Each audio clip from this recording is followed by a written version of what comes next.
আসসালামু আলাইকুম। সবাই কেমন আছেন? আলহামদুলিল্লাহ আমি ভালো আছি। আজকে হয়তো আমার ভয়েসটা একটু অন্যরকম লাগবে। গলাটা ভাঙা, ভাঙা লাগতেছে। কোনো ব্যাপার না। আসেন আজকে আপনাদের সাথে আমি শেয়ার করব জিন পাহাড়। সবাই হয়তো চিনেন, নামটা শুনেছেন আগে কখনো। সেখানে যাওয়ার সৌভাগ্য আমার হয়েছে। এখানে দেখেন কি সুন্দর ভিউ। যতটা দেখবেন সামনাসামনি আরও বেশি ভালো লাগে। চোখে দেখা আর মোবাইলে দেখা অনেক তফাৎ। তাই দেখেন কতটা সুন্দর লাগতেছে জায়গাটা। আসলে সামনে দেখলে একটু ভয়, ভয় কাজ করেই। কিন্তু জিন আছে কি না এই বিষয়ে আমি আসলে জানি না তেমন কিছু। এখন আমার মেয়ে বোতলটা ফেলে দিল। আসলে সবাই যে ট্রাই করে যে পানিটা কি উল্টা দিকে যায় কিনা সেটাই করতে চাচ্ছিলাম।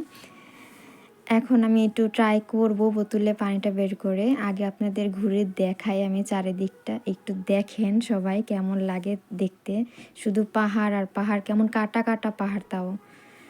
দেখেন এখন পানিটা দিব। আসলে পানিটা উপরের দিকেই যাচ্ছে। উপরের দিক বলতে ওই সাইডটা মদিনার দিক, তাই মদিনার দিকে যায়।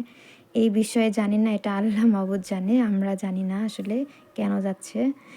যাই হোক, আপনাদের যদি একটু ভালো লাগে ভিডিওটা, সবাই একটু দেখবেন, কমেন্ট করবেন, লাইক করবেন। আল্লাহ হাফেজ, ভালো থাকেন।